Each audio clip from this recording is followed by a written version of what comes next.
Hello, everybody. Welcome to the Buckeye Weekly podcast. I am Tony Gerdeman here, as always, with Tom Orr. Tom, this is the first time we've been back to do a regular show in a while. The last time we talked to everybody was on the field at the Rose Bowl.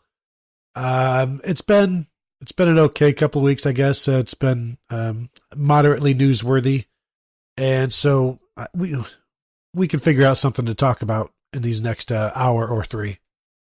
Yeah, Dan Carlin just dropped a new episode of Hardcore History this week, which was a little over 4 hours. So I don't know if we'll beat that, but it was his first podcast in 8 months, and we're podcasting more often than that, so we've got him beat there. I was thinking about that actually, like a 6 hour, you'll get 6 hours every maybe 3 months, and then that should be enough of us. Yeah, I mean, I think that we're certainly producing a product that's on par with the Hardcore History podcast, if not a little better. So I think it's a fair thing to expect about that much content in that span of time, or at least 5 good hours over the next 3 months. There's something to shoot for. 2019 goals, resolution made. 5 good hours. But since the last time we have talked to everybody, and I put this list out on Twitter on Monday, so this is everything that's happened. Not everything. This is just the notable stuff. So Urban Meyer hands his whistle over to Ryan Day. Mike Yurcich is hired. Jordan Fuller announces his return. Reports that Justin Fields is going to be a Buckeye. Michael Jordan announces he is turning pro. Alex Grinch runs away and goes to Oklahoma. Justin Fields makes it official. The whole 2020 Texas cornerback Dwight McGlothern asking Twitter to get him in touch with Ohio State. And then Brian Hartline calls him. Jeff Hafley is named co-defensive coordinator. Dwayne Haskins runs away and goes to the NFL. Larry Johnson is confirmed to be returning. Al Washington is hired, meaning Bill Davis will not return. KJ Hill announces that he will return. Tate Martell ends up in the transfer portal somehow. Couldn't have been through his own doing. Matt Barnes is hired away from Maryland. Damon Arnett announces his return. And apparently, reportedly from Bill Rabinowitz of the Dispatch, Greg Stadrawa is returning. And now trying to put a show together from that, we did do a rundown, but Tom, honestly, we could have put like all of this stuff on a wheel and then just spun a wheel. And then, okay, now we're going to talk about this for 10 or 15 minutes. And then 13 hours later, boom, show is done. It would have been very easy.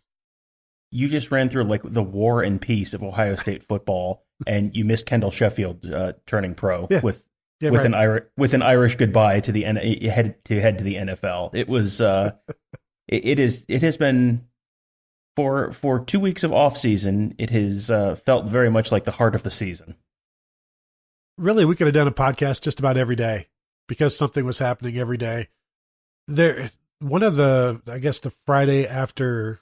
Not this past Friday, but the Friday before may have been the craziest Friday ever on the beat.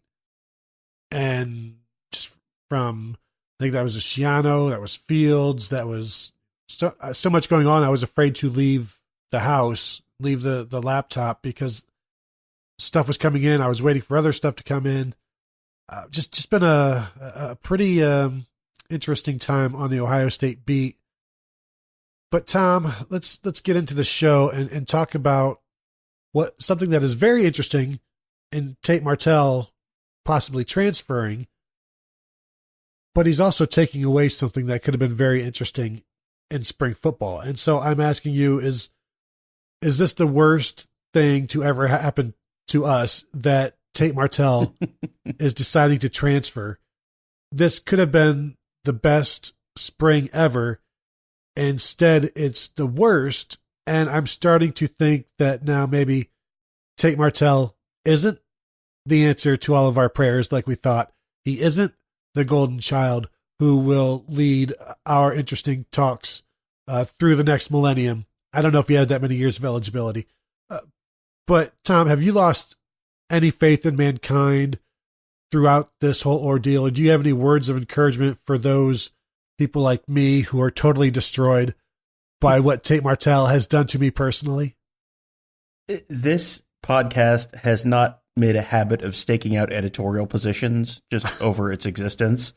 I think I can only really think of like 2 or 3 of them. 1, the Heisman is bad. 2, Tate Martell is good. I mean, is there even a third one? I don't know. And to have the Tate Martell is good position,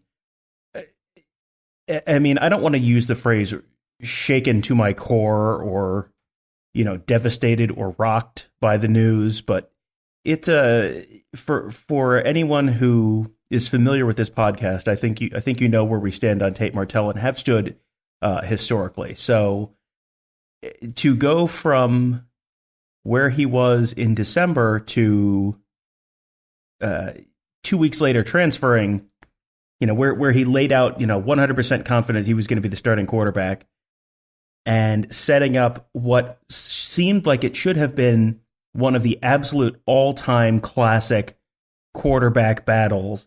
And really, more importantly, from our perspective, 9 months of good, solid quarterback controversy content. That was a tough blow to take, especially after Ohio State just had a coaching change, which is also always great content, and did it without giving us 2 weeks or 3 weeks of lag time in the middle of people constantly refreshing the site and seeing what the latest is. So to have a quarterback or a coaching change with no coaching change stories, and then a quarterback controversy that seemed like it was shaping up to be an absolute all-timer that may have evaporated in a matter of days. I mean, I would love to give you some sort of words of solace. I can't provide any for you, Gerd. I mean, for listeners, just take comfort in the fact that you are not in the Ohio State football media, because I think everyone on the beat is going to be wearing like a black armband to the next the next press availability at the loss of what those next 9 months of page views could have been. And we go back to talking to Tate Martell at the Rose Bowl. We did mention this a bit on the last time we had a show. His outspoken words about Justin Fields, and this is what one of the things he said. Why would I leave for somebody who hasn't put a single second into this program yet? I've put 2 years of working my ass off into something that I've been praying for and dreaming of my whole life. To just run from somebody that hasn't put a single second into workouts or anything like that and doesn't know what the program is all about, there's not a chance. And so me, stupidly, heartbreakingly, took him at his word. And when you look at what he's saying and how he says it, the reason Tom and I wanted an entire spring and summer and fall of this is because you would get stuff like that from Tate Martell pretty much all of the time. And then you've also, then everybody in the media runs over to Justin Fields like, this is what Tate Martell just said. What are you going to say about that? And then Justin Fields would be like, oh yeah, he said that. Well, I'm going to say this. And then you run back to Tate. Tate, this is what Justin Fields just said. What do you say about that? And it's just the best. But now he has stolen that from us. And while you were talking about the just losing this opportunity, I was reminded of my childhood. And let me take a deep breath, and I'll explain what this is making me revisit again. When I was like 5, my parents got divorced. When I was like 7, we moved to a different town. And so before then, we would have like every other weekends with my dad, and he'd come and pick us up, me and my brother and my sister, and we'd go do stuff, and we'd hang out at his house for the weekend or whatever every other weekend. So the first time we move out of town, and it's his weekend, we live out in the country, big country house, and you can see cars coming from about a quarter mile away, half a mile away. So it's his weekend. I'm waiting out the window, looking out the window, waiting for him to come pick us up. And every single car, I'm thinking that might be him, that might be him. For hours, just waiting, and he never shows up. And so, we never got that visitation. And really, it didn't see him for years after that. This is like that. It's like that, right? Like you said, to our core. You just want to go to Cedar Point. That's all you want. You just want to go to Cedar Point with Dad. And Tate Martell's like, no, we're not going to Cedar Point. I'm going to go to West Virginia. I'm going to go to Miami. Maybe I'll go check out UCLA. And I still haven't forgiven Tate Martell to this day. And it's been over 30 years. Boy, this was shaping up to be quite an exciting offseason until Tate Martell went out for a pack of smokes and didn't come back. This has, I mean, the page views aside, and really it pains me to set the page views aside, but let's set them aside for a minute. There is a good element of this, and there is a bad element of this. The bad element of this is very obvious, which is you're losing depth. You're losing a guy who's been in the system a couple of years, who knows Ryan Day, who has a good rapport with Ryan Day, it seems like. And you're down to a guy who has never taken a college snap in Matthew Baldwin, a guy who has basically never taken a meaningful college snap at Ohio State in Chris Chuganoff, and Justin Fields, who's never taken a snap at Ohio State. Those are your scholarship quarterbacks right now. And that's not great. They're going to have to add someone else at some point. We can talk about that later. But so that's the bad side. Setting aside the page views and the fact that he's an exciting player and it would have been really intriguing to see what he could do given, a full run of the offense and not just sort of a situational package. That is all bad, that you're losing all of that stuff. The good side of it is, as much as a quarterback controversy would have been great for interest in the team, that was shaping up to be a pretty divisive thing potentially over the course of the offseason. And if you have, half of the team is in the Fields camp and half of the team is in the Martell camp, and they're kind of sniping at each other, that doesn't set you up for success real well in the fall. So if you look at the Cardale Jones, JT Barrett quarterback battle, those guys, I mean, that was botched in its own way. I think everyone would probably agree with that. But those guys at least were close friends, like very good close friends, supportive of each other, got along. Everyone was pulling for each other. That was as genuine a friendship as you're going to see from two people who are serious competitors and fighting for a job, and only one of them can have it.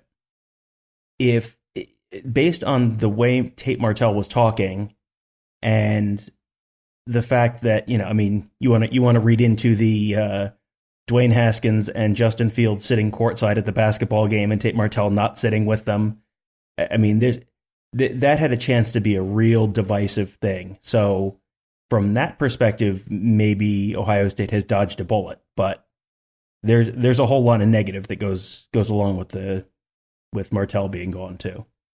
And I didn't have that in the rundown, but I wanted to. That whole situation, the basketball game, Michigan State at Ohio State, it was Gene Smith, Urban Meyer, Dwayne Haskins, Justin Fields. Meyer and Fields are sitting next to each other. Dwayne Haskins and Dwayne Haskins' girlfriend, all in the second row courtside at the game.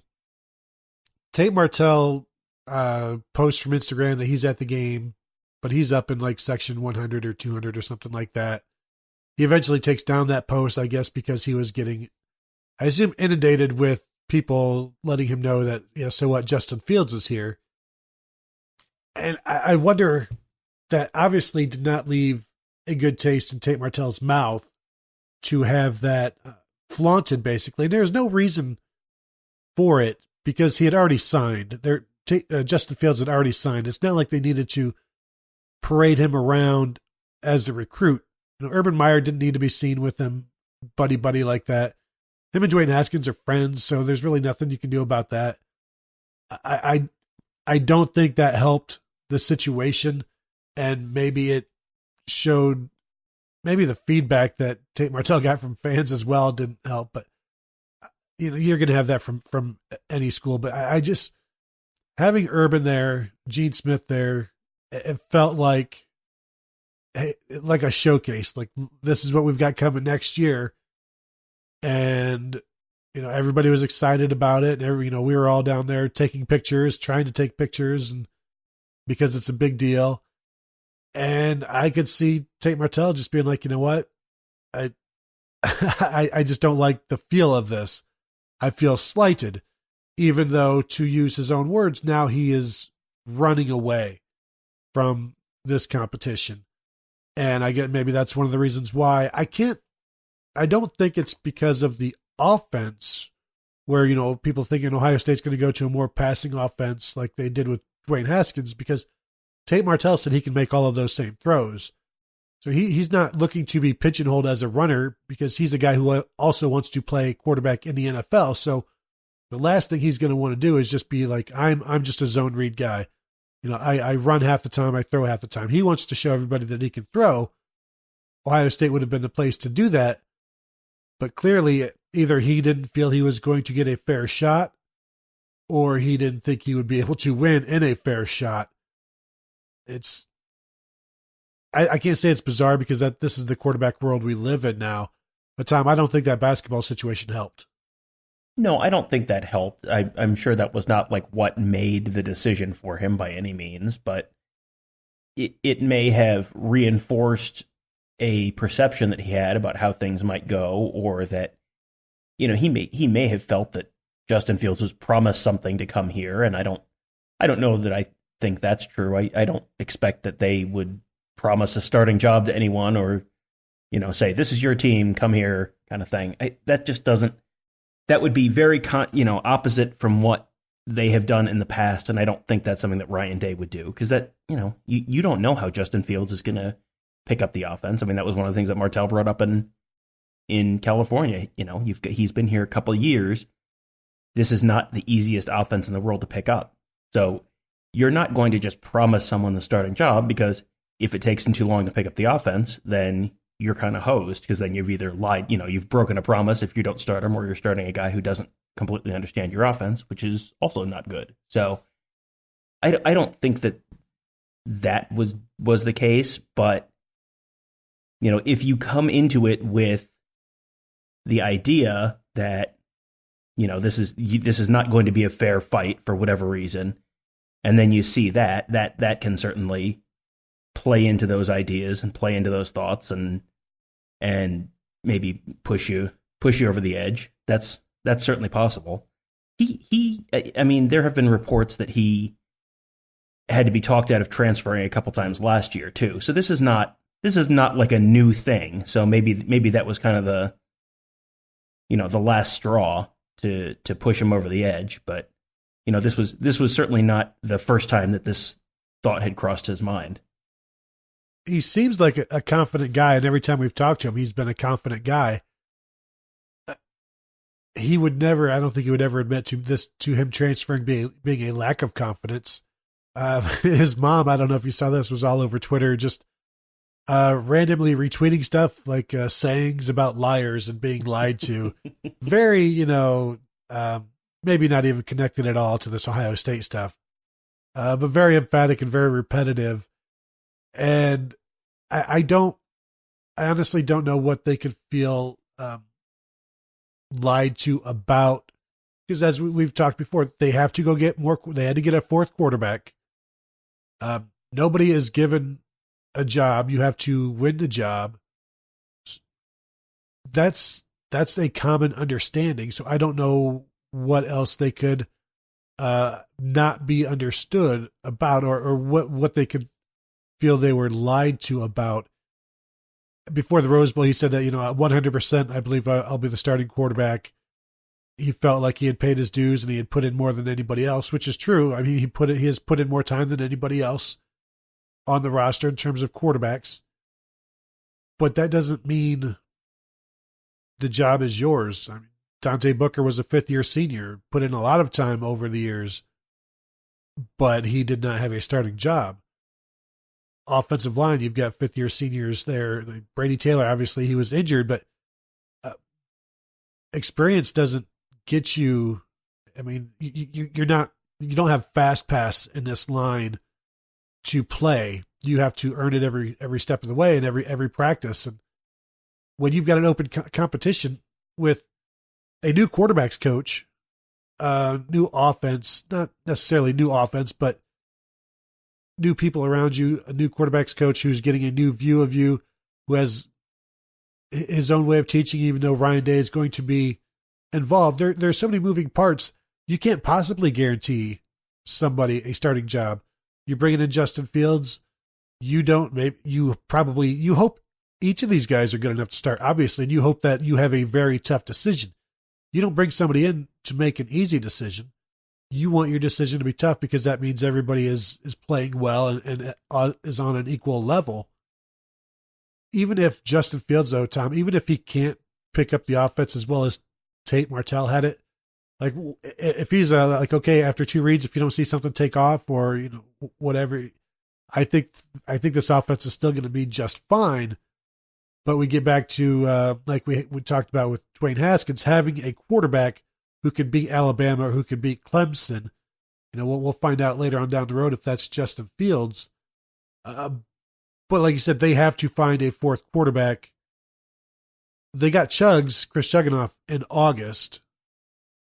So, that's later than you want because they're already in camp when he showed up.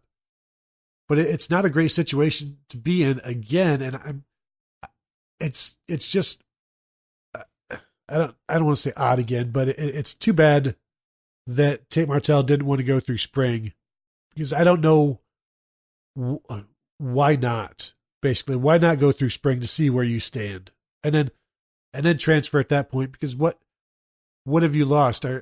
Is he going to go to Miami or go to West Virginia and participate in spring there? Sure, I guess. But if Ohio State is your dream, why not try to win that dream? I think the only possible argument for leaving now would be if he can go to, say, Miami and enroll and be there in the spring and go through spring practice with the Hurricanes and also be eligible this fall. Maybe he thinks that that's something that's possible. Miami started classes on Monday, January 14th, because I messaged you. I had looked that up over the weekend and thought, Miami starts on January 14th. What are the odds he goes to Miami and just enrolls in classes and starts on Monday? If he, I think he probably could still unenroll from Ohio State, withdraw from Ohio State, and enroll in Miami. I don't know if he's still enrolled yet at Ohio State or not.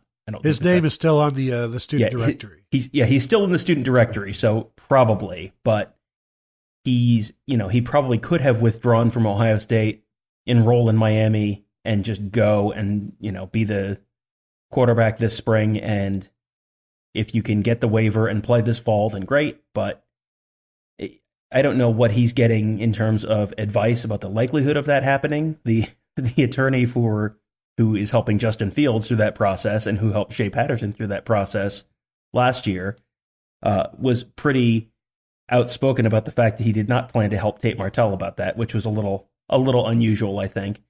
But I can certainly see if you think you can be eligible this year and you definitely think you're not going to get a fair chance at Ohio State. And I mean, Miami certainly has a need at quarterback. If you have watched any Miami Hurricanes games the last 2 years, Miami has a need at quarterback.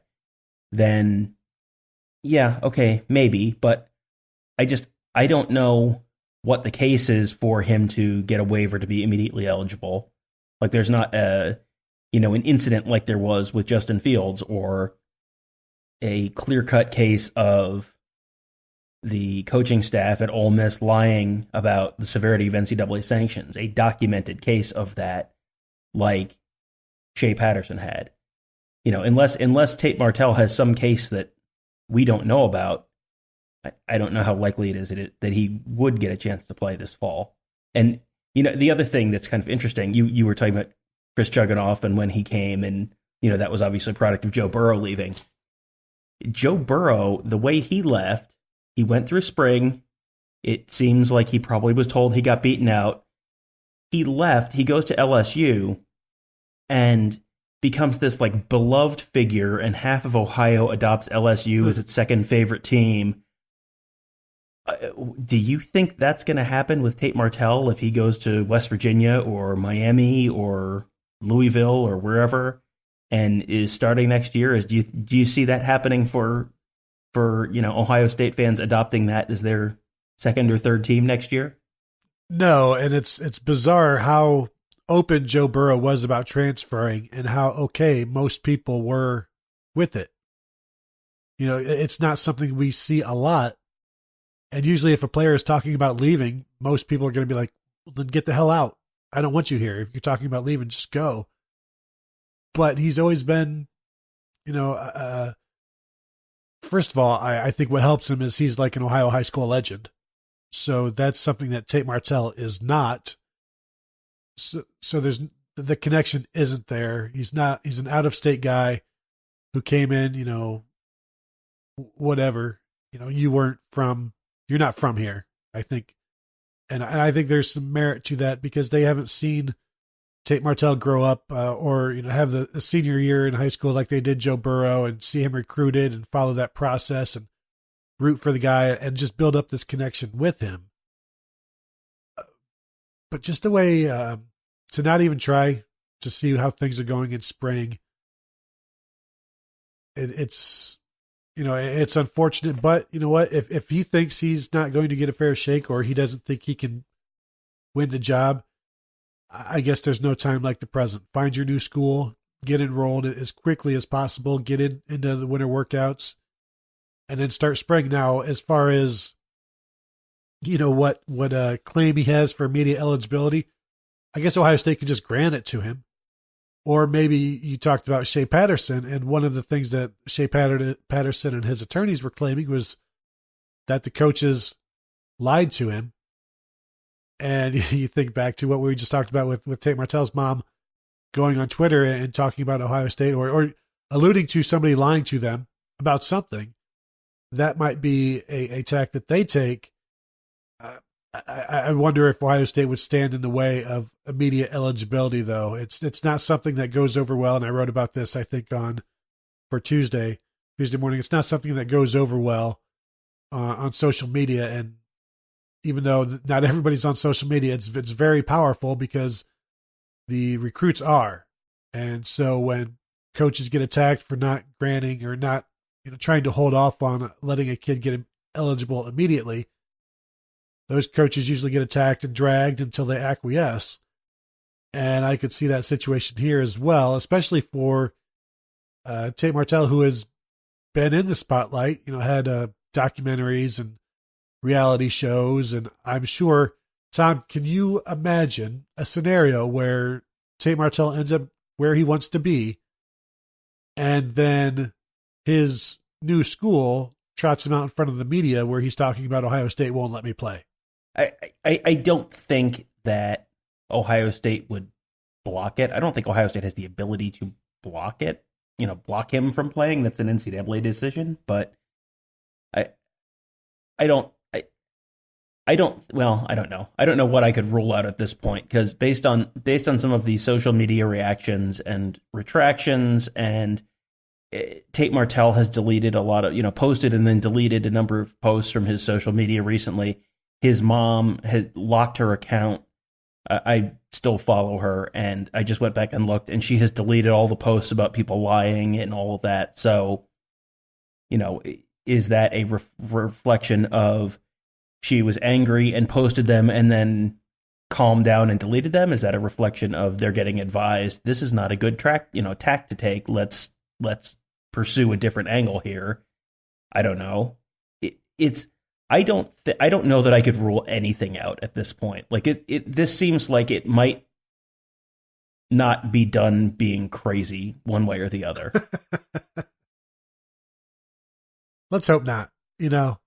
We're getting robbed of our spring and fall camp dramas. At least give us a little bit of crazy between now and, say, the beginning of spring football. So now we look to, where are these other guys? Where are these quarterbacks going to come from? And, we don't know. Joe Burrow transferred after the spring. But again, you're going to have to find somebody like Chris Chuganoff who knows they're not coming in to start, because the starting job will be between Justin Fields and Matthew Baldwin, because you're not likely to get somebody like a Jalen Hurts come in to battle for a starting job. So you're going to have to get somebody who is okay being not even a backup, just a guy in practice. And those guys are out there, but not all of them are as, I think they got pretty lucky with Chuganoff, who had starting experience at West Virginia, I don't know that you're going to get that lucky again. It's going to put them in a tough spot. And then Tom, they're going to be back in that same situation after 2019 because Chugginoff will graduate. So you'll have Justin Fields, Matthew Baldwin, and Jack Miller. Now, this is assuming, say, if Justin Fields wins the job, who's to say Matthew Baldwin's going to be here in 2020? Now you've got 2 scholarship quarterbacks, and you're really screwed. And it's going to be a touchy situation with Jack Miller. If they want to bring in another 2020 recruit, a quarterback recruit, that might put him off, and he might start looking around. So, man, it's a tough situation. If they can find another Chris Chugginoff, I guess, who had 2 years of eligibility, as crazy as it sounds, maybe that's the best way to go. But, I mean, Ohio State I wouldn't say they got lucky. They made it through the whole Joe Burrow ordeal pretty fortunately. Right now, with Matthew Baldwin and Justin Fields, they've got a better quarterback roster or more talented quarterback roster than a lot of teams. The depth, though, Tom, it doesn't look like it's going to be where there's no buildup of talent.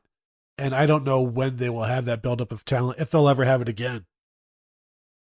It's going to be interesting because this may be a problem that a lot of teams run into. Yep. Where if you're bringing in a 4-star or 5-star quarterback, and if they're not playing after a year, they're transferring, and that certainly seems like where the position is going, kind of broadly speaking, in a lot of places. The days of having 4 scholarship quarterbacks may be kind of going away, or you're going to have to just take, a low 3-star guy just to have the warm body on your roster who comes in knowing he's not probably going to start, but he's just going to kind of be the emergency quarterback. That, I mean, if you want to have 4 quarterbacks, that may be what it turns into in a few years for a lot of people. You can, I mean, Chugginoff, you're right. Chugginoff was a very rare intersection of like three pieces of a Venn diagram that are not going to overlap very often. Starting experience, doesn't come in expecting to be the starter, 2 years of eligibility left as a grad transfer. Like that is, I can't imagine there's more than one of those guys on the market most years. So landing one last year is great and was certainly a very nice piece of insurance for them during the season.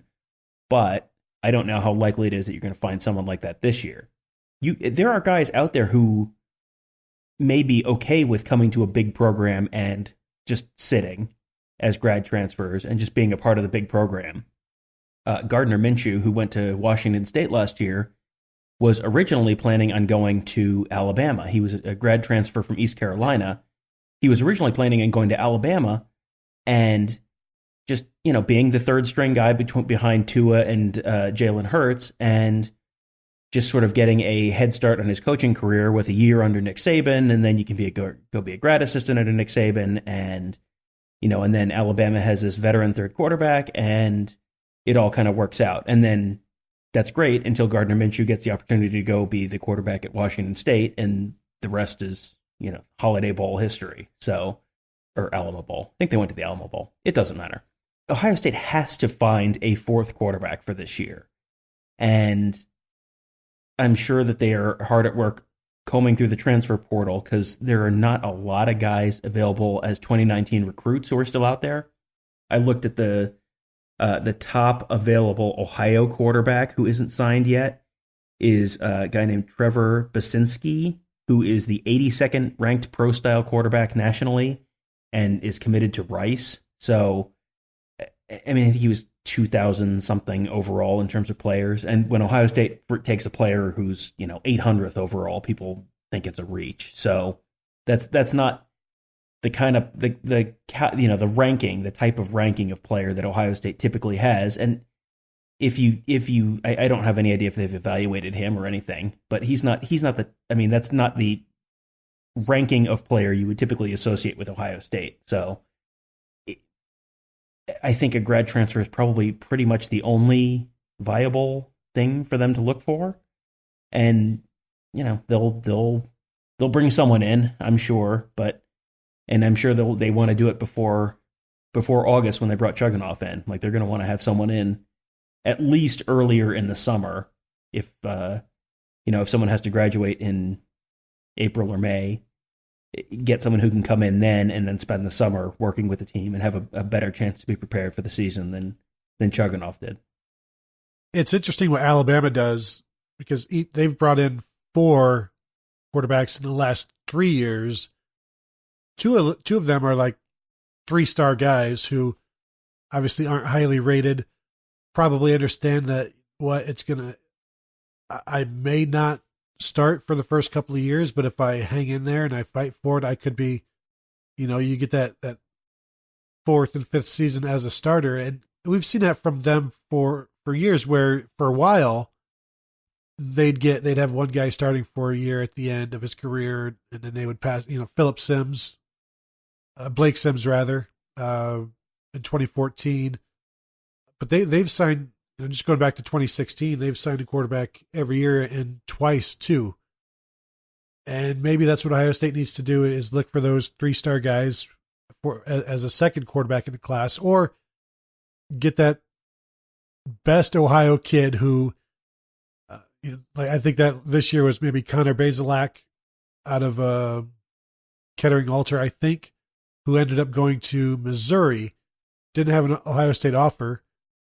And obviously hindsight, here's another time when the early signing day negatively impacts Ohio State, because you wonder, would they be back on him pretty hard right now? And if he wanted to be a Buckeye, if this is a kid who grows up in Ohio wanting to be a Buckeye, did he sign away his chance to do that by signing with Missouri back in December? So Ryan Day's going to be in a situation where, do we take maybe an Ohio quarterback, knowing that he's going to commit and maybe stick around longer, and that will at least keep us from being in a situation where we're reaching out trying to find somebody in August or May, when you're not going to find anybody. You're probably not going to find anybody better than you've got in Ohio, right? Having someone who could potentially come in, be here for a few years. I think you would rather have a 3-star Ohio kid who's been in the program for 3 years than the, spinning the grad transfer wheel and seeing what it lands on. I think that for sure is the case. And if they want to look at, I have not looked at Ohio 2020 quarterbacks, but find, one of the Ohio 2020 quarterbacks and go to Jack Miller and say, look, you have to, I think that the key to this is you're going to have to be upfront about it with him and say, look, we are bringing in a second guy for depth, and the guy you bring in for depth, you kind of have to be upfront with, where, look, you're going to have a chance to play at some point if you develop properly. You're not there yet. We believe you think you could be down the road potentially, but you're not there yet. And have that same conversation with Jack Miller and be completely forthright with him, and have the two of them talk and say, that everyone's getting the same story. Because you have to be, there's so much of this is perception, and that they had, maybe they have told Jack Miller he's going to be the only quarterback in the class. I think that's generally something that they have tried to do, is just have one quarterback in a class. So if they've told him he's the only quarterback in the class, you probably have to go to him and explain, here's why we're doing what we're doing. Here's why this is changing. And here is the type of person we're trying to bring in. Because having a 3-star Ohio kid as a kind of career backup, that would not be the worst thing. And that may be, I think quarterback recruiting is for sure changing. And I don't think you can just do the Georgia thing where Georgia is just taking the top, the top 2 quarterback in the nation every year, because they've done that. They did that 3 years in a row, and 2 of them are gone now. Jacob Eason went back to Washington, and Justin Fields went to Ohio State. And then they've got to scramble and steal Dwan Mathis from Ohio State just to have 2 healthy scholarship quarterbacks this year. So quarterback recruiting is for sure changing, and throwing out an offer to an Ohio kid who maybe comes in knowing he's a project is maybe not the worst idea.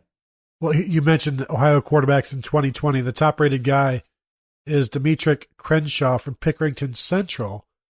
dual threat quarterback, the number 9 dual threat quarterback in the nation, 6'2", 205, number 381 in the nation overall.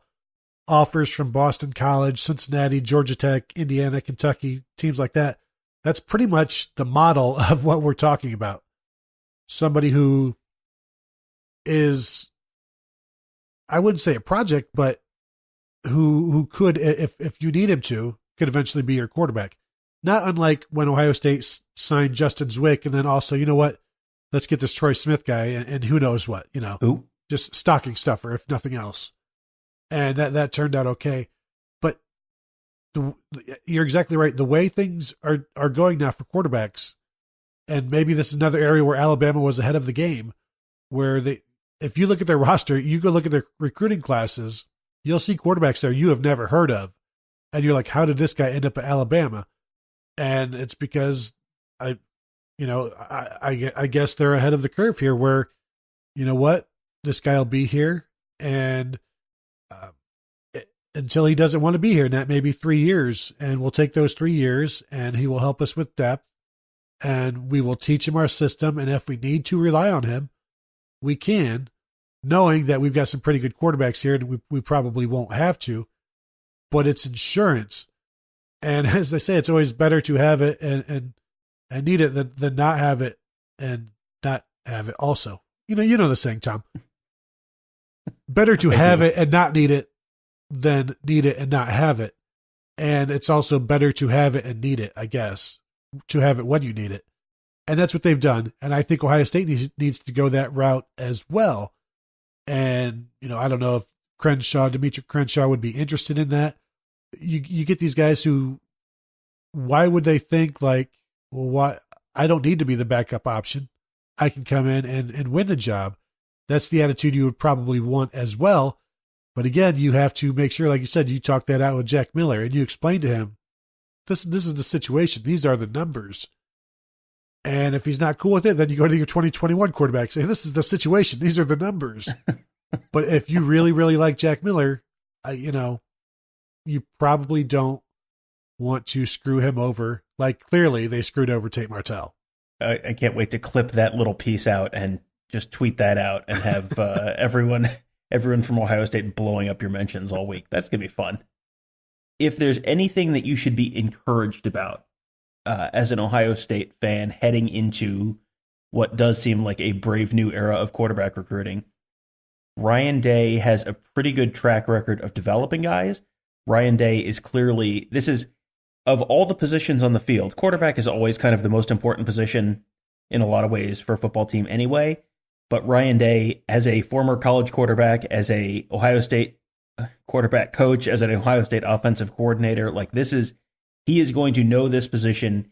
He is going to recognize the trends in this position. He's going to be on top of the trends in this position, I think, more than, say, Mark D'Antonio maybe, or another head coach who might have a different background or not be as focused on that side of the ball. So I would think that you should probably have a decent amount of faith that Ryan Day will get this figured out.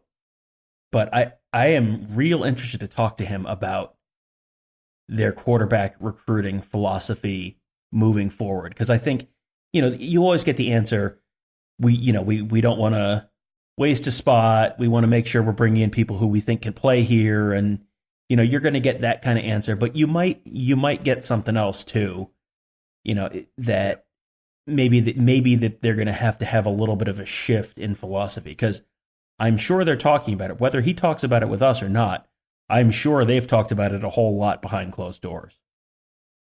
You mentioned a coach who is ahead of the game on the cutting edge of quarterbacks. Did you happen to see that Jim Harbaugh offered a seventh grade quarterback this week? I did. What are the odds? Let's see, a seventh grader. So he will be a college player in the year 2025, right? What are the odds that Jim Harbaugh is Michigan's coach in 2025? Because I don't remember who the Washington coach was that offered Tate Martell when he was in sixth grade or seventh grade or something like that. But whoever it was definitely not Chris Peterson. I think it was Don James. Was it? It might have been like Ty Willingham or someone like that. And I think who was it? I think it was Lane Kiffin that offered David Sills as a sixth grader or something. And Lane Kiffin also notably no longer USC's head coach. So yeah, I'm guessing that's a great thing to throw out for Jim Harbaugh, and probably not going to be his problem when it actually rolls around for time for that kid to sign on the dotted line. What would be a good name to predict who would be the head coach of Michigan in 2025? Because I don't think anybody actually thinks it's going to be Jim Harbaugh. I don't even think he thinks it. Are there any, is the guy out there yet? Because 5 years ago, nobody is saying Ryan Day at Ohio State. And everybody seems to be skewing young. So it's almost like you need somebody who sneaks up on people like Tom Herman. Oh, what about Tom Herman? No, he would never leave Texas. Mike Tressel, would he go from Michigan State? You had Urban Meyer on your hot board at one point for the Michigan job. That's right. There you go. Asked and answered. The actual answer, I think, is what's his name, the new offensive coordinator that just hired away from Alabama, Pettis. Josh right? Gaddis. Gaddis, yeah, Josh Gaddis, yeah. I mean, if you're asking me who the next head coach is there, sure, I'll throw $5 on him at whatever the odds are, because I don't know who else from that staff is head coaching material. I don't know who else is on the staff. Who is left? Don Brown, of course. I mean, he's gonna be busy with TV though, so he won't be available. By the way, before we completely transition away from the quarterbacks, we talked about Chugs. We did not talk about the fact that Beef is also in the transfer portal. Correct. Backup quarterback Corey Curtis. Walk-on backup quarterback Corey Curtis, also in the transfer portal, which, from a depth perspective, obviously you don't want to lose this would be 3 of their top 5 quarterbacks from this year would be gone, with Haskins and Martell and Beef. So that's not ideal. But also our dreams of a beautiful, beautiful backup quarterback themed sports bar on High Street called Beef and Chugs, I think may also be in the transfer portal, which is pretty sad to me. But you know what? Bars get closed down on High Street all the time, every single year. Stupid campus partners. If they take Beef and Chugs from us, so help me God, campus partners, I will find you. I don't know if you have an address, but if you do, there will be eggs on your window, toilet paper in your trees. I'm from Northwest Ohio. That's the only revenge I know. I think that maybe it will make me more at peace with it to just think that Mama's Pasta and Brew is in the transfer portal right now. It's not gone. It's just transferring to a farm upstate where it can run and play with all the other fine with high other street pastas bars. And brews bars. Outer Inn never better show up in the transfer portal. I'll tell you that. I think that would be Outer Inn and Varsity Club are probably the two that would spark an absolute mayhem riot if they tried to close them down. Everything else I think is varying degrees of sad, but Outer Inn, I think they would have legitimate violence and anger if that happened. People chaining themselves to picnic tables on the porch there at the Outer Inn, and oh man, I don't. Let's just end the show right there. I don't want to think about it anymore, Tom. Or we could just. This is what happens when we start recording podcasts again. Everything is terrible. We got to go back to California. Although I will say there were times when we were in California and LA when it was warmer back in Columbus, but it was raining in Columbus and it certainly was not in LA, so it was fine. So don't feel bad for us. We made it through. We were talking about people leaving in the transfer portal, but there's also several underclassmen leaving. So we haven't been able to talk about all of these guys leaving. And we'll start with Michael Jordan. I was surprised by this. You don't see third-year offensive linemen leave that often, certainly not at Ohio State. Of course, he's been ahead of almost every single offensive lineman in Ohio State history in terms of what he's done in his first 3 years. But I was still caught off. I was surprised. I didn't expect it. When we talked to him before the Rose Bowl, he had talked about, if I come back, I can play guard. It sounded like that's what he wanted to do. And so I was surprised by this. Were you?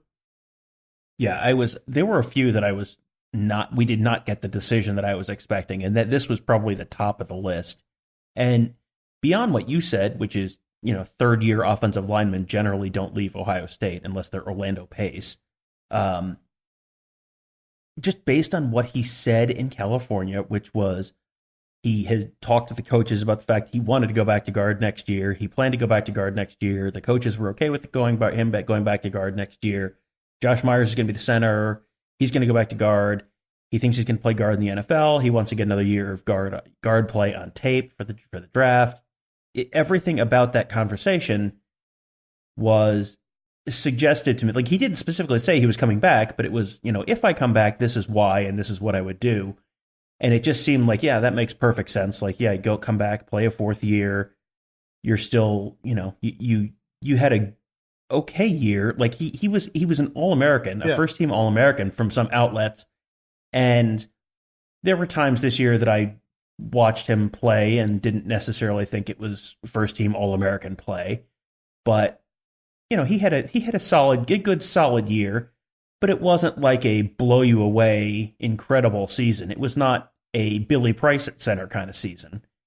So coming back, it seemed like made some sense, but maybe he got I don't think we got a firm answer on what his NFL draft grade was, or if he had put in for one. But if that came back as a first rounder or maybe early second rounder, then yeah, okay, that's fine. That's certainly, you can't begrudge a guy who's going to go pro and make millions of dollars if he's being told. If that's the reasoning, then you certainly can't begrudge it. But I was a little surprised, certainly based on conversations with him. Don't tell me what I can and cannot begrudge. I will begrudge anything. I will begrudge anybody anything. So don't come at me like I can't begrudge something. I will begrudge anything. I don't have anything to begrudge there, but why is this your decision? Why are you talking about this with your parents? We've been covering you for years. Why are you not talking about this decision with us? First, Tate Martell does not consider us. Michael Jordan does not consider us. I hope his replacement, Josh Meyers, will. I assume he will. He's a small town guy. That means they're better people than big city people. We know that. I'm a small town guy. Tom, you're from New York. See? I mean, I'm from outside New York, so not actually. But I was when we both talked to Josh Meyers. We both, I think, talked to Greg Studrawa about Josh Meyers, and what Stud said was that Meyers could have started second half of the season. He was ready. If they needed him to go in, he would have been fine. So they're going to hit. Josh Meyers is going to be the center all off season. That's going to be spring camp. That's going to be fall camp. That's going to be winter. He's going to be working on his snaps, which he's done to get ready for all of this. So he should be good to go. And, it's not good losing an All-American center, but they've done it 3 years in a row and have produced an All-American center. So if they can do that again, now you're talking about a guy who is going to be here for at least 2 seasons as a starter. Because actually, Tom, I guess he could turn pro. Yeah, he could turn pro after next year if he wanted to. Yeah, because I asked Ted, are you ever going to get a guy who can start 2 years in a row? And he's like, oh, that's a damn good question. I sure hope so. I think Josh Meyers can be a 3-year starter. But here we are. We just saw a guy leave after 3 years. Boy, you would expect him to be. I mean, Billy Price was a 5-year guy. Pat Elflein was a 5-year guy. Both of those guys had decisions to make as 4th-year juniors. I think both guys made the right decision. But that's a long time from now. Just know that everybody is confident in Josh Meyers, and Josh Meyers is confident as well. And that's the guy you need to be most confident at center, is the actual center, because he's got to make all of those calls, and he seems good to go for next year. Yeah, they seemed like they were pretty much okay with him being the starting center at some point in the middle of this season. So if he was there in October this year with another couple weeks of practice and getting to practice for the Rose Bowl and then going through all the spring practice and summer camp, he should be good to go. And Josh Meyers, it's been a couple of years, so people might not remember, he was one of the highest rated offensive linemen in the country coming in. He might have been a 5-star at one point and kind of slipped back to high 4-star status after some camps. But to dive into his background for just a second, he played for a basically wing T high school offense. So he had done virtually no pass blocking at any point during high school. They just run blocked, they just mashed. And so when he got to pass pro drills at some of the all-star games and camps, he didn't do very well, and so that hurt his rankings. I talked to him a little bit about that Rose Bowl, and he said that was a little bit of a learning curve, and that's a learning curve for everyone when you jump up to the college level, but particularly for him.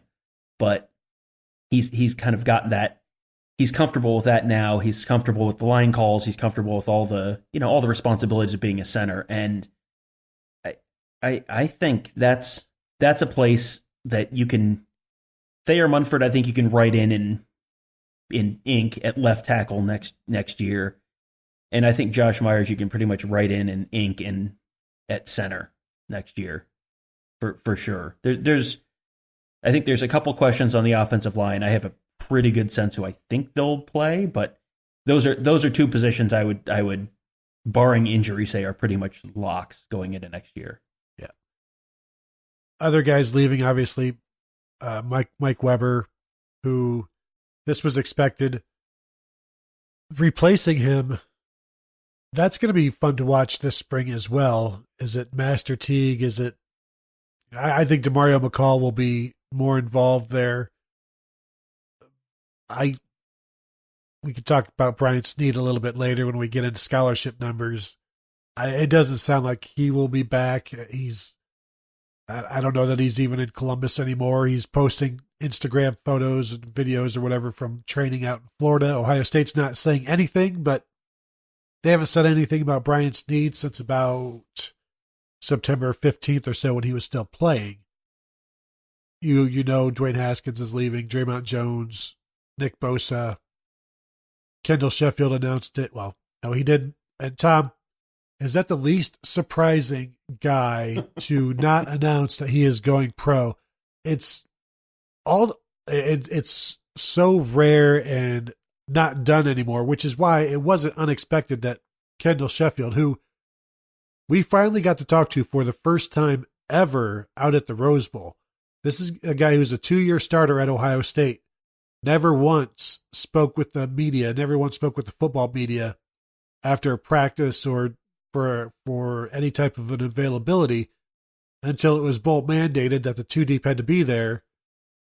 And I think we talked about this out in California, but him and Jeff Okudah walked into the room where the interviews were, and then Sheffield and Okudah just continued to walk right straight through the room, out and exit.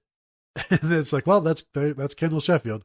But eventually they did come back. We both got a couple of minutes with him. It was fine. It's not like he's some creature who can't speak or stutters or has nothing to say. It's just he's not big on the media talking with us or really needing us, or he's not a social media guy. He's just a quiet dude. And so this was, Tom, the least surprising non-announcement ever.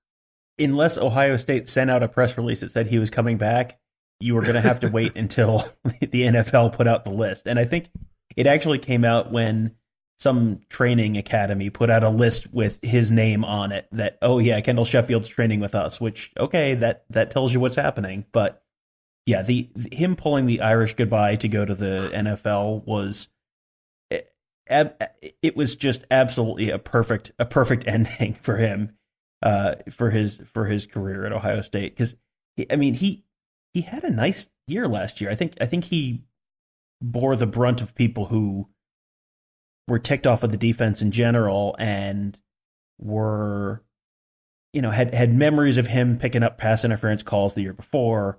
And I think people are thinking he had a worse year than he did last year. You go back to the numbers. I think he had 1 pass interference call all season, maybe, and was not picked on really last year. He played a pretty good, solid year. He was not Denzel Ward, which I'm sure in people's minds gets held against him. But he's going to be someone who tests very well at the combine because he is real fast, and he's going to be one of those people that Ohio State fans go, why did someone pick him in the second round? And then he'll probably have a pretty decent NFL career. I guess it was fitting that he didn't turn around when he said goodbye, right?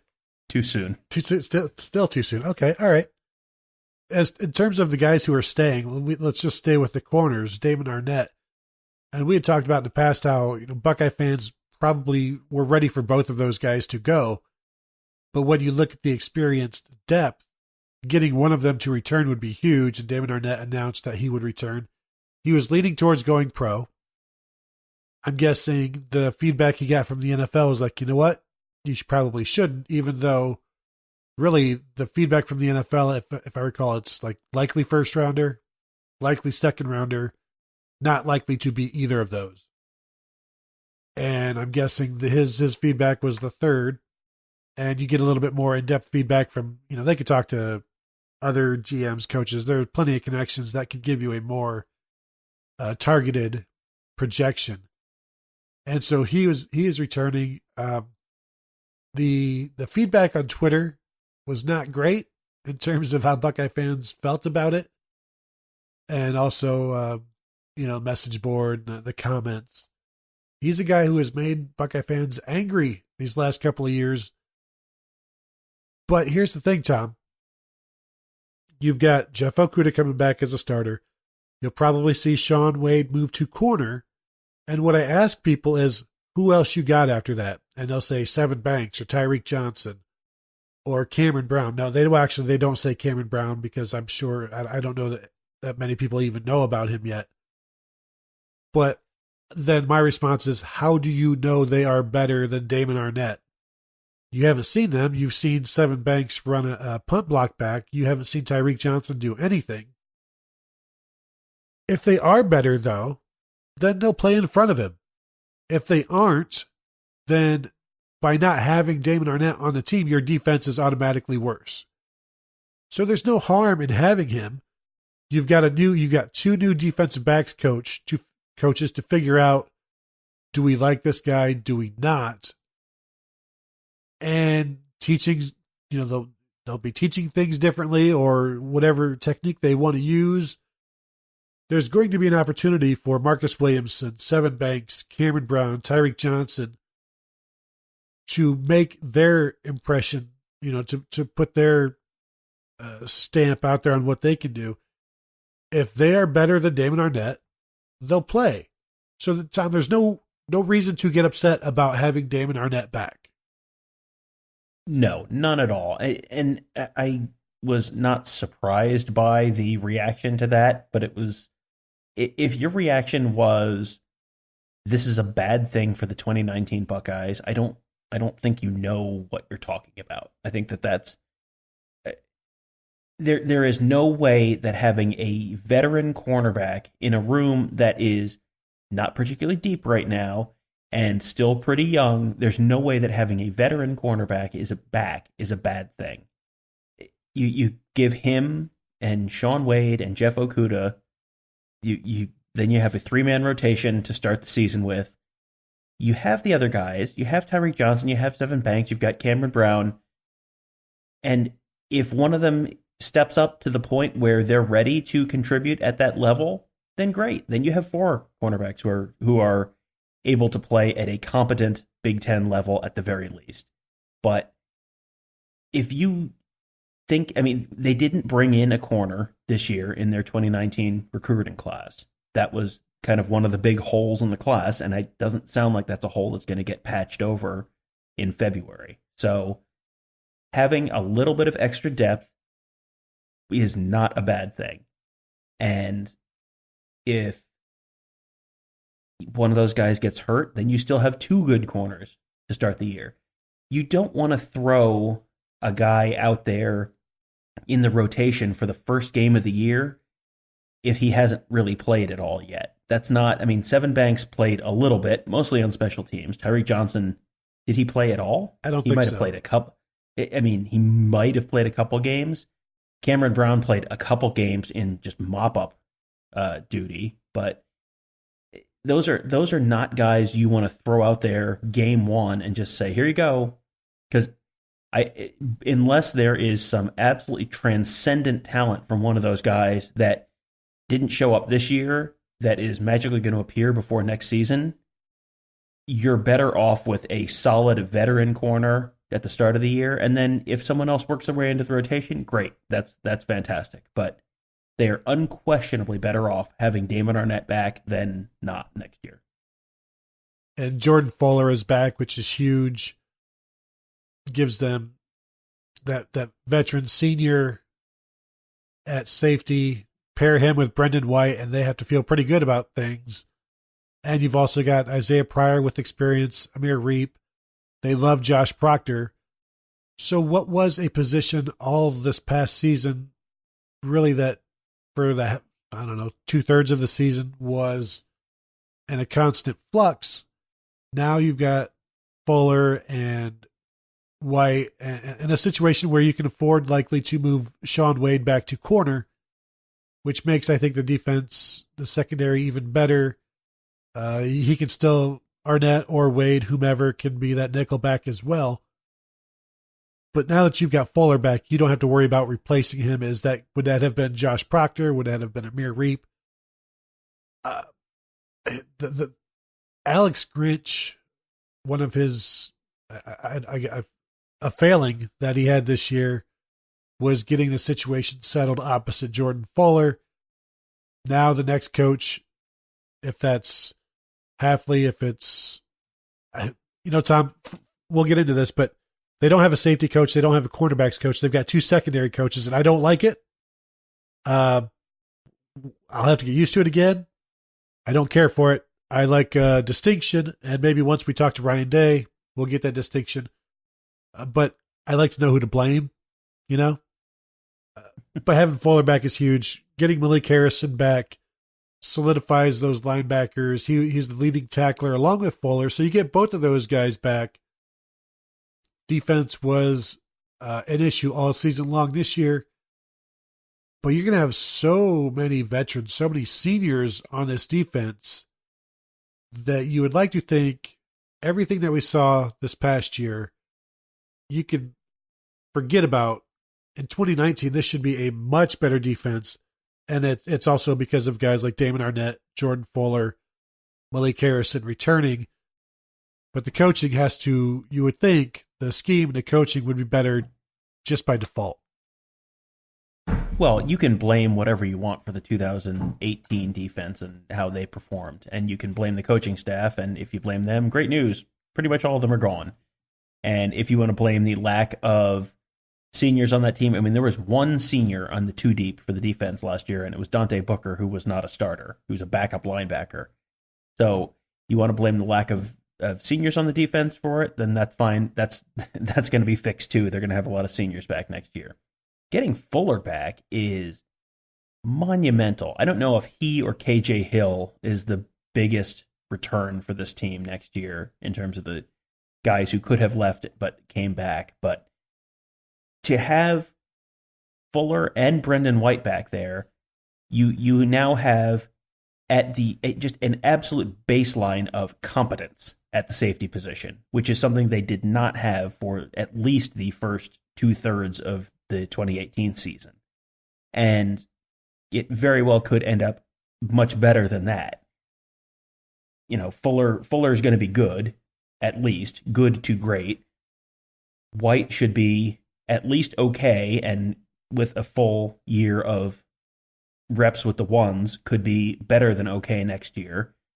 Amir Reep, again, veteran, this is now his, third year with the program next year, so you may see him take a leap. Josh Proctor, they've been talking up for quite a while, and this is his second year. Isaiah Pryor, again, I think people have maybe written him off, and I think it might be a little early to write him off. Right. He has the opportunity to be an impact player there. You have, the floor has raised significantly on the safety position after last year, and considering how much of their struggles last season were based on the safeties, I think that's a huge win for the defense next year. Those safeties, you look at who improved from the year before, and really the only guy I would say would be Brendan White, who took forever to get on the field.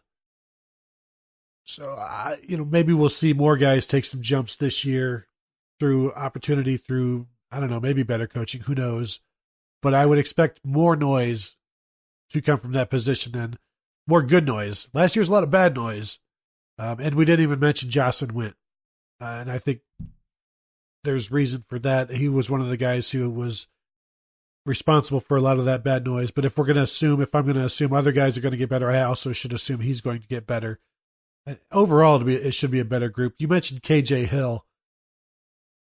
And they've got Austin Mack and Benjamin Victor coming back as veterans. Chris Olave is not a veteran, but he's played. But KJ Hill, fifth-year guy, in the middle of that offense, gives the quarterback that security blanket where third downs, second and long, he's the guy that's going to be over the middle, going to find a zone to lay down in and move the chains.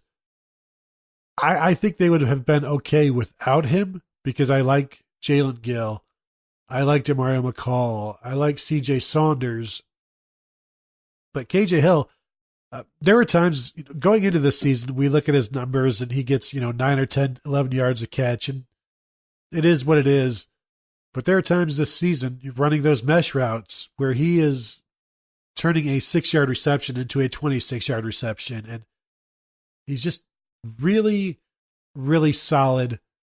Is exactly what you need, Tom, for a new starting quarterback to give them that, to solidify those question marks, because he is not a question mark. He's an exclamation point that you can rely on. As a new starter, that's a nice thing to have.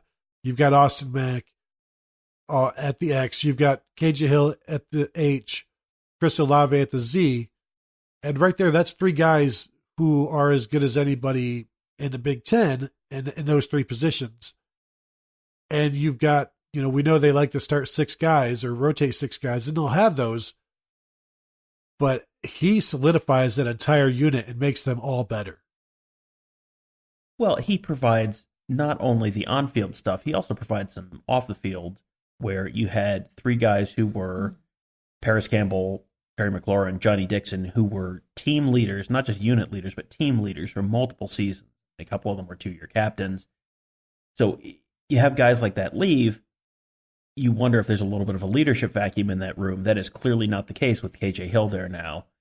And I feel like KJ Hill is one of the more underrated players, like just someone that Ohio State fans don't necessarily think of as one of the best offensive players on the team. I think he's someone that if you ask someone a year ago who was the lead, who had the most receptions on the team, you would have people guessing a whole lot of people before they got to KJ Hill. And this year he was second, I think, on the team behind Paris Campbell in receptions. But he's not the flashy, explosive Paris Campbell turn a 6-yard catch into a 78-yard touchdown H. He's like a possession H. But that is, I don't know if you use the word security blanket, but that's exactly what he is. If you need someone to get open on 3rd and 8 or make a catch on 2nd and 15 or in just a real critical moment, and you need someone who is going to catch the ball, be able to get open, that's KJ Hill. He's not going to have he's not going to put up a 17 touchdown, 1,200 yard season. Most likely, but he is a good, consistent, steady player that is going to be someone who keeps the chains moving, who gives, if it's Justin Fields, gives Justin Fields someone who is open over the middle, is just consistently there, someone he can find. When you really need to find someone, KJ Hill is the guy who is generally going to be there, I think, this year. So having him back, I talked a little bit about the off-field stuff, but on the field, I think maybe this is the year that Ohio State fans realize just how good and just how valuable he is for that team. I believe he is 50 receptions away from being Ohio State's all-time leader in that category. So that's one of the most quiet all-time guys maybe in Ohio State history right there. The numbers now, Tom, we didn't go over this before the show. The scholarship numbers right now with the signees, the 15 signees, I have Ohio State at 85 players. I don't know. Did you count them up? I had 86, I think. Now I'm still including Tate Martell in that number because he hasn't officially left. I'm including Tate Martell and Brian Sneed. Yes, I am too. Let's just what we'll do, Tom, right now on the show, we'll go through all 86 players one by one. But regardless, like those two guys, we can assume they will drop off. Right now, they're looking to add at least 2 offensive linemen. Doug Nestor, who is committed, but still looking around, maybe helped by the return of Greg Stadrowa. Then the kid out of Indiana, right? The big kid out of Indiana is DeJuan Jones. Yeah, DeJuan Jones. And then there's also a guy out of Hawaii who put off his commitment and maybe taking an official visit down the road. I don't know that they have room for all 3. They would probably make room for all 3 somehow, but I would expect they obviously want 2. Probably have a better chance of 2 than 3. But if they could get all 3, Tom, I think they'd try to figure out how that's going to happen. And you still have guys who will transfer after spring or, be further endeavored or whatever. There would be room for 3. I don't know that there's not a lot of room. And we're already talking about squeezing people out to get those 3 guys in. If they can get the 3, they're going to take the 3 because they are real thin on that offensive line depth chart right now. I mean, real thin. And because right now you've got basically a 2 deep and like 1 extra guy, and that's it. And so that's okay for next year as long as you don't have too many injuries. You can make that work. But after next year, you have potentially a whole bunch of guys who could turn pro. You've got next year, Josh Allaby is out of eligibility. Brandon Bowen is out of eligibility. Thayer Munford could turn pro next year. Josh Meyers could turn pro next year. I mean, there's a bunch of guys that could, and that's also a position where they have had misses in the past. That's not an easy place to evaluate necessarily. That's one of the trickier spots where you have a lot of guys who don't pan out or don't turn into the kind of players you think they will.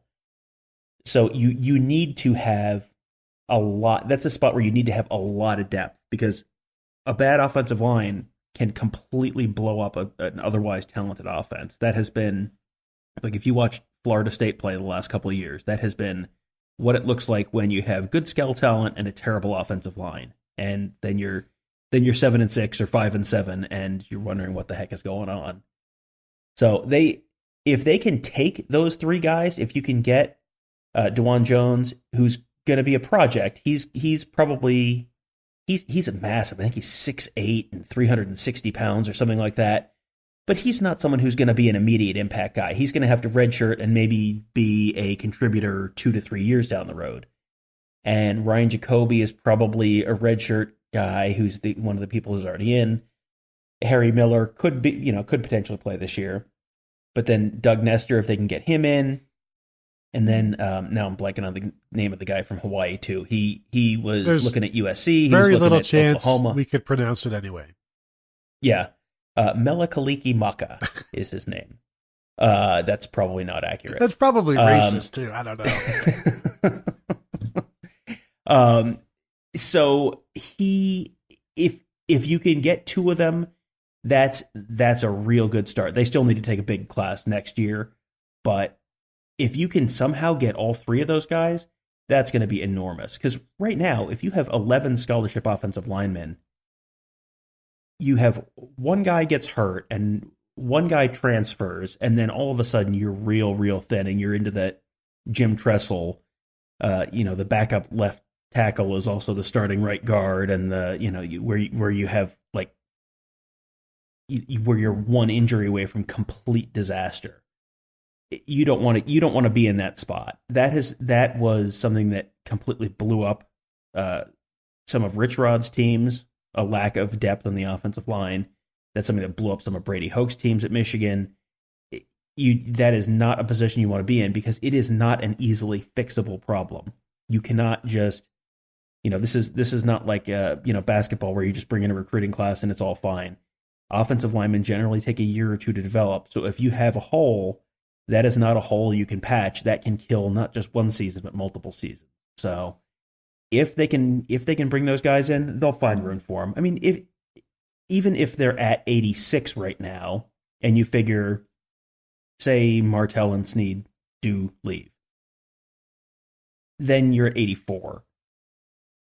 Even if you bring in all three guys, you're only 2 over. When was the last time Ohio State had less than 2 players transfer at the end of a year? Yeah. I mean, I can't remember. Like, it just, there are guys who are going to transfer after spring practice because of depth. There are guys who are going to, someone may have a medical retirement issue. I mean, you don't know. But 2 guys, the Big Ten allows you, I don't know if this is even still the rule, but even when they were extremely strict about scholarships, they allowed you to be 3 over before it was an issue with the conference, basically. And that was when the Big Ten was being extremely strict about it. So I think there is a certain amount of transition during the off season that is just, it's a part of college football. It's to be expected. It's not anything that anyone is going to look at cockeyed and think that something shady is going on. Guys are going to transfer because they have the spring awakening we talk about, where you find out, I'm getting passed up by guys who are younger than me on the depth chart. I'm not going to have a chance to play here. I want to go somewhere else where I have a chance to play.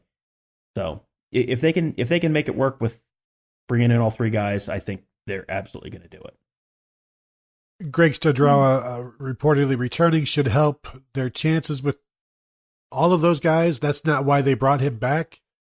They're not going to bring a coach back just for a recruit like Doug Nestor.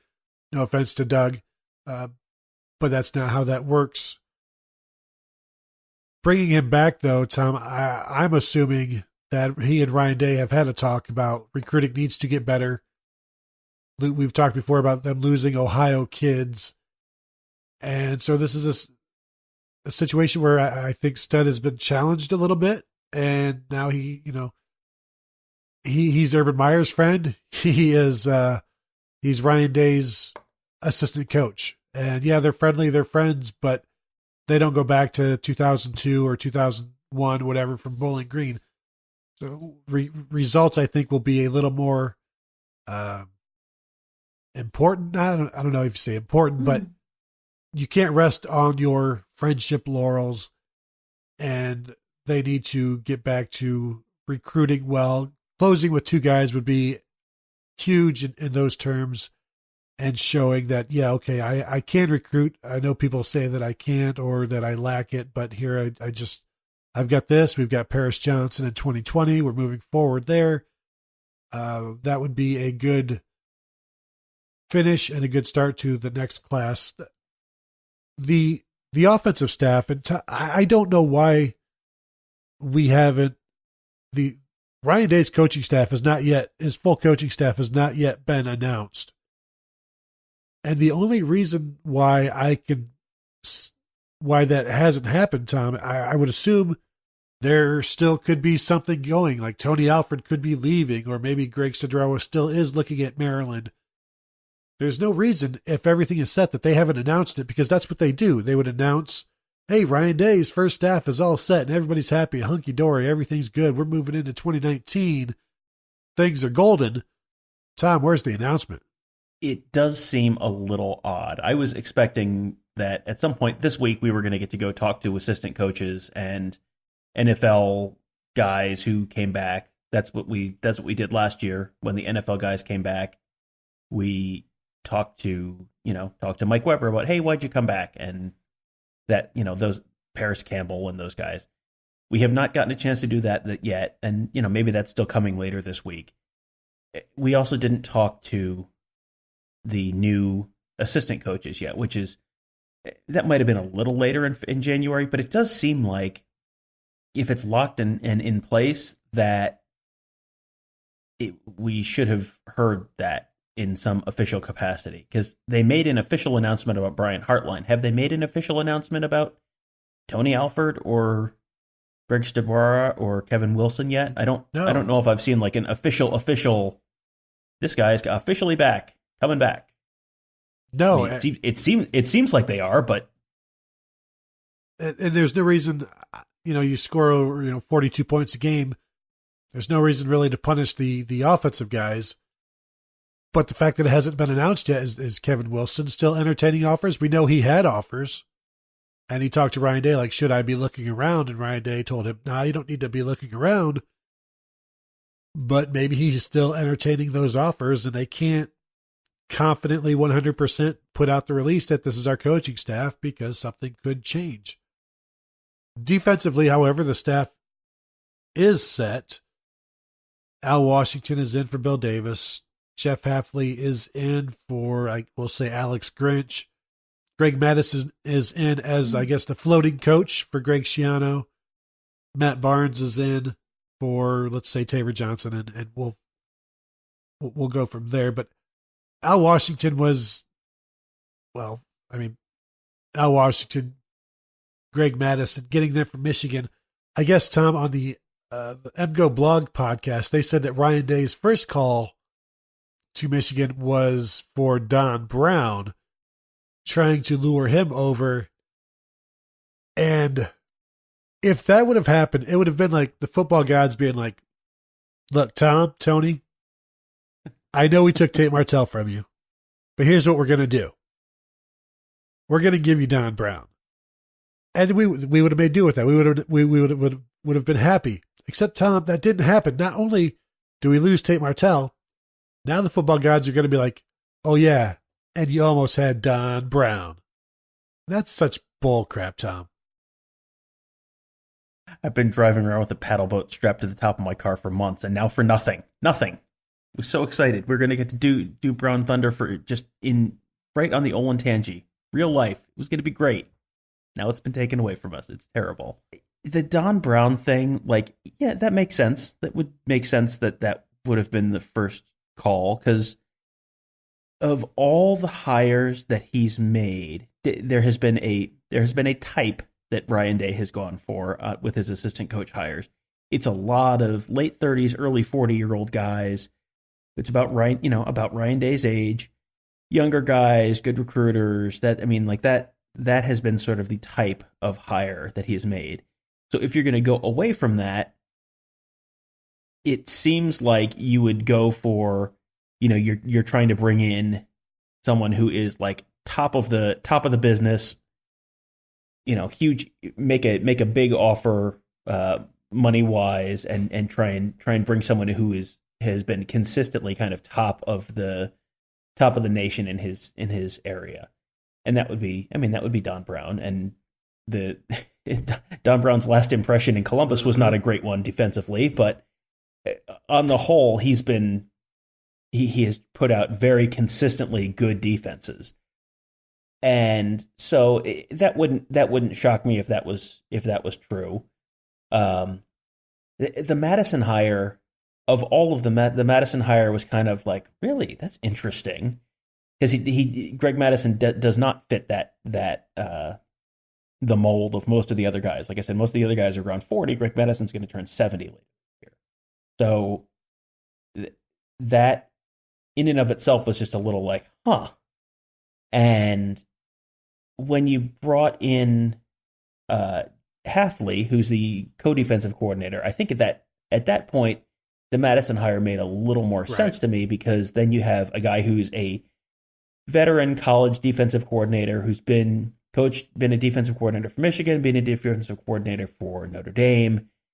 And then you're bringing in the younger guy who has coached in college but has never been a defensive coordinator, who is kind of the hotshot younger coach. And then, you have the older guy who, kind of be the lieutenant in the cop movie and, rein him in, tell him he's being a loose cannon when he's doing something that won't work in the college game or whatever. So I think that maybe makes that was kind of like, it was a little bit like, huh? And then it made a little more sense when they announced Halfley, like, okay, those two pieces fit together a little bit more. But I think for sure it's a good idea to reserve judgment on all of these hires, but that's the one that I think most of all, I'm going to be real interested to see how that dynamic plays out with those two guys trying to presumably work together and do this kind of jointly. The Al Washington thing, I know Ohio State fans were excited about him because he was one of the reasons Zach Harrison almost went to Michigan. He's a Central Ohio guy. His dad obviously is a former Buckeye linebacker. Here's a concern I have with Al Washington. The linebackers for Michigan this year were for me, a disappointment compared to last year. Blake Hudson had great numbers in 2017. He disappeared this season. Devin Bush is an All-American regardless, so he's that. The other linebackers were Josh Ross, not great. There's others there, but like Josh Uche, who was just a pass rusher, came on in the second half of the season and played well, disappeared against Ohio State. So I have concerns about, where the linebackers, they weren't as productive as last year, or maybe a little worse in the case of Hudson.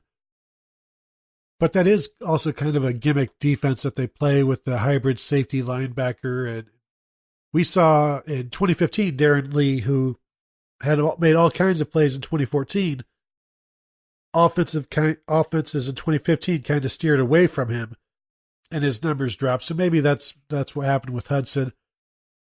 I don't have any concerns that it's going to be an upgrade, though, off of Bill Davis and Greg Schiano and what they brought, because clearly that didn't work.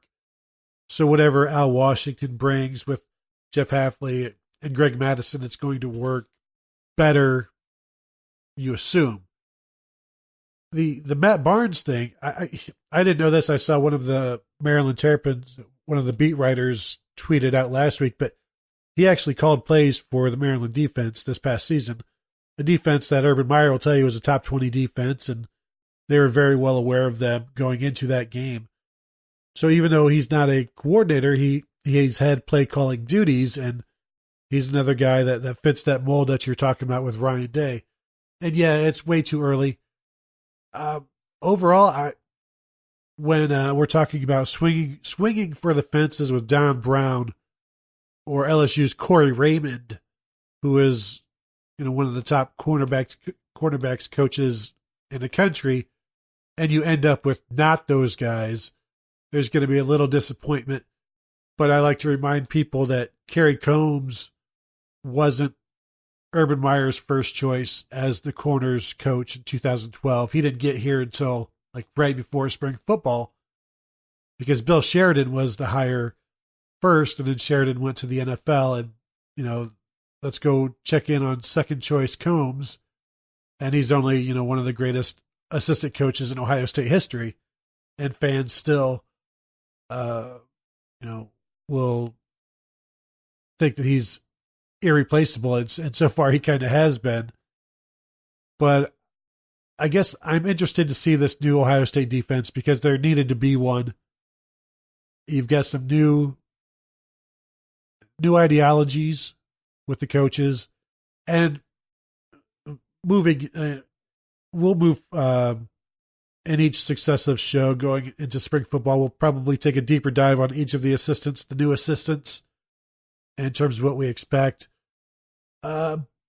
It's kind of underwhelming, but I still think it's going to be an improvement based on what we saw. Where are you? I know we're not looking to make broad judgments, but just, face value. The fact that Ryan Day came in, and even as a returning coach and someone who has coached with all of the defensive guys he coached with last year, for him to look at that defense and be willing to cut the cord with basically everyone except for Larry Johnson. I think if you had taken a Twitter poll of Ohio State fans on, at the end of the season and said, which defensive coaches would you like to see back next year? I think you would have had about 95% for Larry Johnson and less than 50% for literally everyone else. And he was willing to cut the cord there. I mean, Urban Meyer had talked at one point during the transition about, the value of continuity and keeping guys around. And I think there was some question that, is Ryan Day going to kind of get strong-armed to keeping people he doesn't want to keep? And let me answer that for you. Nope. He was not. It was not something that there was any question about who was in charge when Ryan Day took over, because they can couch stuff however they want, but when Ryan Day talks about what a great job someone has done and how they're pursuing opportunities in the NFL, that's like in high school when your girlfriend offers you the opportunity to go pursue opportunities in the NFL, and you can say, oh yeah, I definitely also wanted to break up. Like, yeah, okay, probably, maybe. The fact that Ryan Day was willing to make basically a complete clean cut from the 2018 defense is an encouraging sign for that he has an idea what he wants to do, and it's good. It's good that he was shooting. You're trying to shoot the moon and get Don Brown or Marcus Freeman or Corey Raymond. Like, yeah, you should be. This is Ohio State. You should be aiming for that caliber of coach. And it is not a. There is a reason that all three of those people did not come. Don Brown is old, getting towards retirement, making pretty good money at Michigan, and maybe just likes Michigan. That's not a great tragedy. You're not failing to bring in a coach from Eastern Michigan or something like that. Marcus Freeman, there have been reports out of Cincinnati that he's essentially the head coach in waiting at Cincinnati and could be a year away from being a head coach. So yeah, that makes sense to stay there. And Corey Raymond, you're trying to pry a guy away from his alma mater to a school where he has no ties. But yeah, I mean, shoot your shot. And if you don't get it, you don't get it. And that's fine. You shoot your shot. And then the second, the perception, I think, is that everyone else that they've brought in is kind of a second choice in some way. And that's fine. But I think give it a little time. Don't make snap judgments on what these guys are and aren't going to be. I mean, we have said in the past, you got to give assistant coaches 2 years before you really can make a firm verdict on what this person is and isn't doing. I don't think that you could, with like an Alex Grinch say, I don't know, you could say for sure Alex Grinch is a terrible football coach. There was, everything that he was involved in last year was not great from the defense to... I mean, you don't know. It was presumably mostly Greg Schiano on the defensive coordinator side. So, you can assign as much or as little blame to him as you want to. And the safety room was kind of a disaster, and he didn't do very well recruiting. So, I think based on that 1 year, he was a pretty big disappointment in Columbus. But you never know. It could have been players at safety. It could have been just things didn't work out in recruiting, whatever. Like, I wouldn't completely write Alex Grinch off as a coach based on that 1 year, but and similarly, the guys that come in right now, you can't look at the spring ball and go, oh yeah, this guy's going to be terrible, or this guy's never going to work out here. Like, you got to be a little bit patient. You got to give it a little time. You can't be the NFL draft graders who are rendering a final verdict on an NFL draft 3 hours after it happens, or, on the coaching hires. I mean, I think it was Pat Forty. There was one of the national guys when Clemson hired Dabo Swinney gave the hire an F, because it was like, well, I mean, that's a great way to end up on Old Takes Exposed. Like, just, you do not have enough information. Like, Jeff Hafley, like, he's an NFL position coach. If you think that you have a good idea how an NFL position coach is going to translate to a college defensive coordinator, you are full of confidence that you should not be full of. Like, you don't know. Like, you're going to have to just see. Ryan Day has confidence in him. He coached with him with the 49ers, so that's fine. It's Ryan Day has more writing on this hire than you do, so it's worth letting it play out. It is like draft grades, because you're going to give better grades to players you've heard of. Like, oh yeah, I've seen him play, he's good. If you've never seen somebody play, you're like, well, I don't know. And that's what, who among the Ohio State fan base knew who Jeff Hafley was, who knew who Matt Barnes was. So there's going to be some getting to know these guys, getting to know all of them, actually. What we do know, though, is that Ryan Day set out to get coaches who will recruit well and who are great recruiters. That's always an interesting thing for me to watch when you bring the NFL guys in and they're not used to recruiting. How do they do? So that's going to be interesting to watch with Hafley. Mike Yurcich, you don't, so much of like Oklahoma State is projecting and talent evaluation, because you can only lure so much talent to Stillwater. And we saw that with a similar thing with Alex Grinch, where you can only get so much talent out to Washington State, or even when he was at Missouri. You look, if you go to 24/7, they have they rank the coaches. They have the assistant coaches, the history of their recruiting or whatever. And in his, 5 or 7 years as a Power 5 assistant coach, Alex Grinch has signed 1 4-star recruit. I think the second highest rated recruit he's ever gotten was Bryson Shaw, who is a safety in this year's class for the Buckeyes, who was originally committed to Wisconsin and is also one of the lowest rated guys in Ohio State's class. And so the recruiting from Grinch didn't really match up. We'll see how he does in Oklahoma. Maybe that suits him better, but you still have to recruit out there as well. And they can get those Texas guys and California guys. I think Al Washington, we assume he will do well. Matt Barnes, who knows, Tom, but obviously Ryan Day, like you said, he's got more invested. When he talked on the same dais as Urban Meyer and Gene Smith, he said, first and foremost, they have to recruit. We know Greg Madison has been able to recruit for decades. You wonder how much longer that will go, although Larry Johnson's recruiting isn't suffering. So I guess in terms of judging them on recruiting, you have to wait even longer than you do on their performance on the field. But in both instances, there's no point in throwing a grade down on them now, because it's meaningless.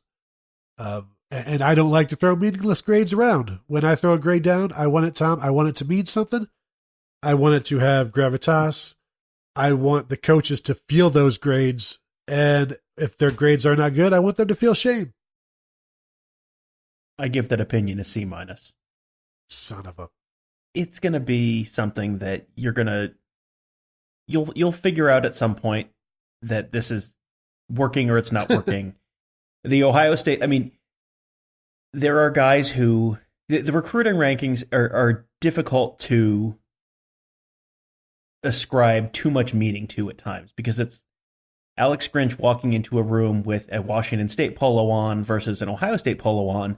Sometimes that makes a difference with how good a recruiter you are and what what kind of guys you can pull in. And sometimes it doesn't. Al Washington, I just pulled up his recruiting rankings, and he pulled in pretty good players at Cincinnati when he was there. You can do it even if you're not wearing the fanciest polo. And when he went to Michigan, he was there for 1 year. He brought in 3 4-star recruits. So that's not too bad. So, but it's worth waiting a little bit of time. Give it a year at least, and maybe 2, and then get your torches and pitchforks, or your celebratory pom poms as you see fit. the concern, like you go back to Rich Rodriguez when he took over Michigan, he never recruited like he was at Michigan. He continued to recruit like he was at West Virginia. Like I've got to take this gamble on this kid who's really good, but also likes to sell Uzis on the side. Like where you're taking risks on players. You don't need to take risks on these guys. You can go, you're Michigan. You can go into this school in California, this school in Florida, this school in Texas. You don't need to gamble on these guys. Recognize where you are. I don't know that Alex Grinch embraced that. These coaches, we'll see how they do because it's a step up for all of them. Even for Hafley, it's a step up because it's the first time I don't know if it's the first time, but you've never done it like this. And early returns are fine. We'll see how they go. I don't expect, the 2019 class is down to offensive linemen pretty much. So, you're not really worried about the defensive staff getting involved.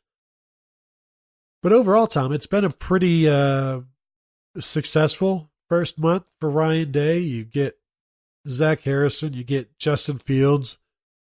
You take two of Michigan's coaches from them and send them into scramble mode to try to fix that stuff. So, all in all, what we can do, Tom, is we can grade Ryan Day's first month.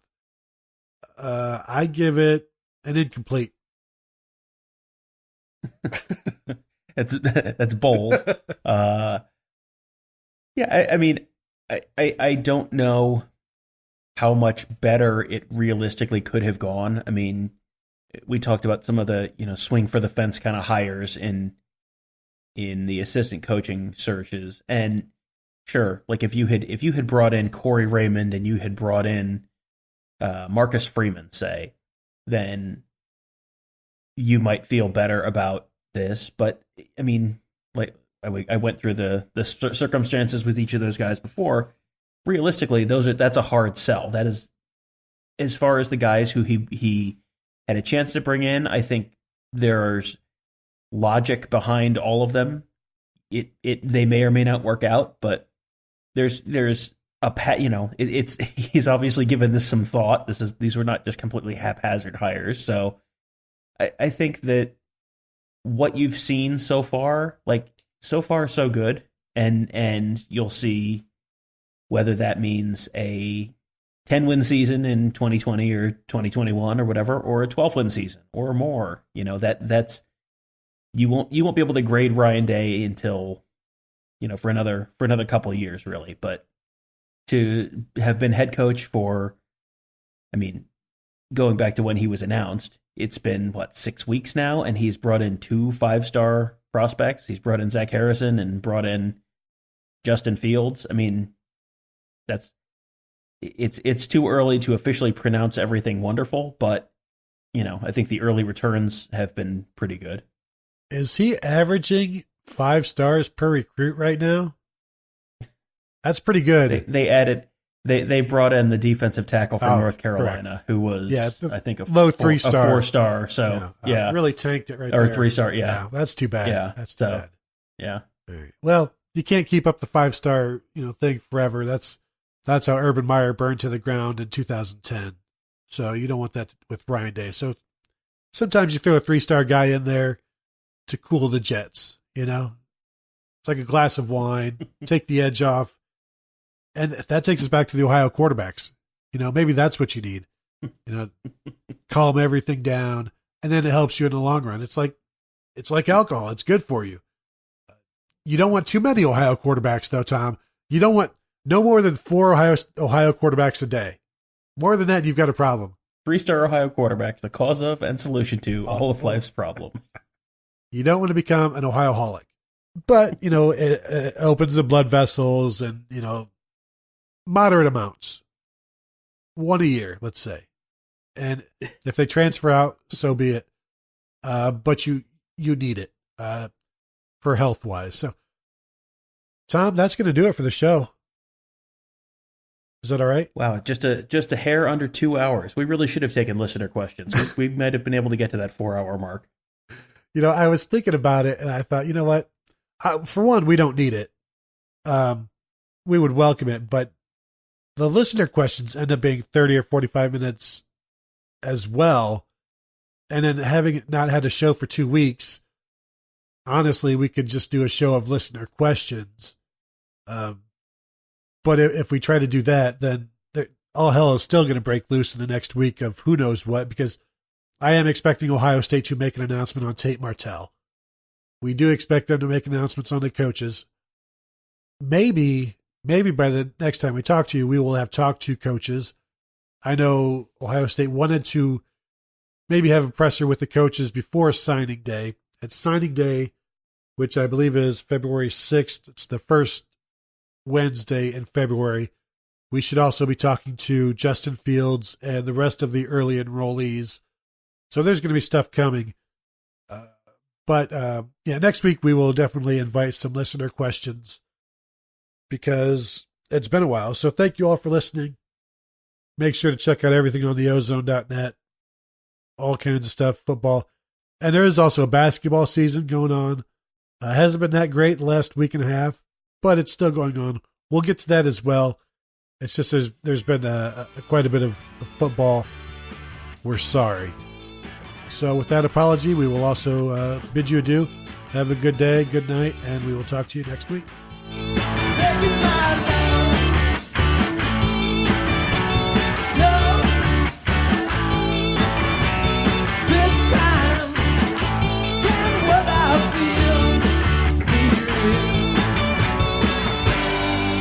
She threw away the motel key. I wish it never meant nothing to me. Say well, now say well. Oh yeah. Say well, now say well. If you tell me that tomorrow's alright, we could steal a car and leave